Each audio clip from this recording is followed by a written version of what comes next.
যারা বিদেশে অবৈধ হয়ে যায় তাদের উপার্জন বৈধ হবে কিনা অনুগ্রহপূর্বক জানাবেন। যারা প্রবাসী আছেন, অনেকেই আছেন যে সেখানে তারা অবৈধ হয়ে যেতে হয়।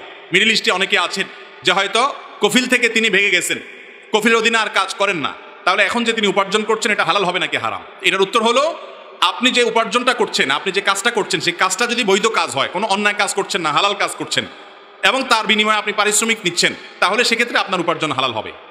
আপনি যে ভেগে এসেছেন বা দেশের নিয়ম লঙ্ঘন করে অবৈধ হয়ে গেছেন, সেটা ভিন্ন অন্যায় কাজ, সেটার জন্য ভিন্ন গুনাহ হবে, কিন্তু তাই বলে আপনার উপার্জনটা হারাম হবে না।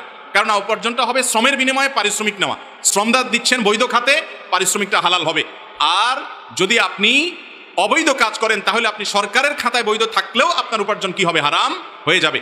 তবে প্রবাসে যারা আছেন, বিশেষ করে মিডল ইস্টে, আমি জানি যে তাদের অনেকে আছেন অবৈধ হয়েছেন, তারা সাধে না, কফিলের অত্যাচারে, কফিলের বাটপাড়ির কারণে সে মিথ্যা কথা বলেছে, প্রতারণা করেছে, জুলুম করছে, বাধ্য হয়ে সে পলায়ে যেতে হয়, আসারও রাস্তা থাকে না, নিরুপায় যদি হয়, আল্লাহ তাআলা তাকে মাফ করবেন, ইনশাআল্লাহ তার কোনো গুনাহ হবে না। আর যদি কেউ কফিলকে বাটপাড়ি করে, চিটারি করে, তাকে ফাঁকি দিয়ে বেশি টাকা কামার জন্য চলে যান, রাষ্ট্রের নিয়ম শৃঙ্খলা লঙ্ঘন করেন, যেটা আমাদের কল্যাণার্থী করা, যেটা শরিয়া বিরোধী কোনো কিছু না, সে সমস্ত সিস্টেম লঙ্ঘন করলেন এবং মানুষের সাথে, কফিলের সাথে, মালিকের সাথে প্রতারণা করলেন, তাহলে আপনার গুনাহ হবে। কিন্তু তাই বলে উপার্জন হারাম হবে না। উপার্জনের হালাল হওয়ার সম্পর্ক, হারাম হওয়ার সম্পর্ক হলো কি শ্রম দিচ্ছেন সেটার সাথে।